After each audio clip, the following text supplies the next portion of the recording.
Hi, എന്നാ ഉണ്ട് വിശേഷം? വലിയവധി തുടങ്ങിയ പിന്നെ എന്നും ഞങ്ങൾ ഈ മൾബറി മരത്തിൻ്റെ അടുത്ത് വരും കേട്ടോ.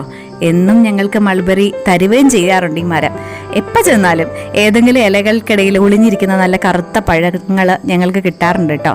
പിള്ളേർക്കും എനിക്കും ഇടയ്ക്കിടയ്ക്കെല്ലാം ഇവിടെ പോകാൻ അതുകൊണ്ട് ഭയങ്കര ഇഷ്ടമാണ്. എന്തായാലും ഞങ്ങൾ നിരാശരാക്കാറില്ല ഞങ്ങളുടെ മൾബറി മരം. ഞങ്ങളുടെ വീടിൻ്റെ മുകളിലത്തെ പറമ്പിലായിരുന്നു പണ്ട് മൾബറി മരം ഉണ്ടായിരുന്നത്. അതൊരു കിണറിനോട് ചേർന്നായിരുന്നു. അപ്പോൾ ഇടയ്ക്ക് പഠിക്കാനൊക്കെ അവിടെ പോയിരുന്ന് ആരും കാണാതെ പമ്മി മൾബറി മരത്തിൽ നിന്ന് മൾബറി പഴുത്ത് നിൽക്കുന്നതൊക്കെ പറിക്കാറുണ്ടായിരുന്നു കേട്ടോ കുഞ്ഞിലെ. ഇതിപ്പോൾ സ്വന്തമായിട്ട് ഇഷ്ടം പോലെ അത് ഇത്രയും നിറച്ച് മൾബറി മരത്തിലുണ്ടാകുന്നതൊക്കെ ഞാൻ എൻ്റെ സ്വപ്നങ്ങളിൽപ്പെട്ട കാര്യങ്ങളായിരുന്നു കേട്ടോ. 2 ദിവസമായിട്ട് ഇവിടെ മഴയില്ലായിരുന്നു കേട്ടോ. അതുകൊണ്ടാണോ എന്നറിയില്ല, നിറയെ മൾബറി പഴങ്ങൾ ഇന്ന് രാവിലെ ഞങ്ങൾക്ക് കിട്ടിയേ. അപ്പോൾ ഒരു ബോക്സ് നിറച്ച് കിട്ടി. അപ്പോൾ ആണ് മോള് പറഞ്ഞത്, ഒന്നും ഇങ്ങനെ കഴിച്ചുകൊണ്ടിരിക്കാതെ അമ്മ പഴമൊക്കെ ഒത്തിരി പഴുത്തത് ഇഷ്ടം പോലെ ഉള്ളപ്പം ഞങ്ങൾക്ക് ഷേക്ക് അടിച്ച് തരാറില്ലേ, അതുപോലെ മൾബറി ഷേക്ക് ഉണ്ടാക്കുക എന്ന് ഐഡിയ ഇട്ടതെന്ന് അവളാണ്. പക്ഷേ മൾബറിയും പാലും തമ്മിൽ ചേരുമോ എന്ന് എനിക്ക് സംശയം തോന്നി. അപ്പോൾ ഞാൻ യൂട്യൂബിൽ ആശ്രയിച്ചു. യൂട്യൂബിൽ പല വീഡിയോസും കണ്ടിട്ടോ. അങ്ങനെ സമയം കളയാതെ ഞങ്ങൾ വേഗം പാല് തിളപ്പിച്ച് ആറിക്കാനായിട്ട് വെച്ചു. ഇനി തണുക്കാൻ വെക്കാനുള്ള ക്ഷമയൊന്നും ഞങ്ങൾക്കില്ല കേട്ടോ.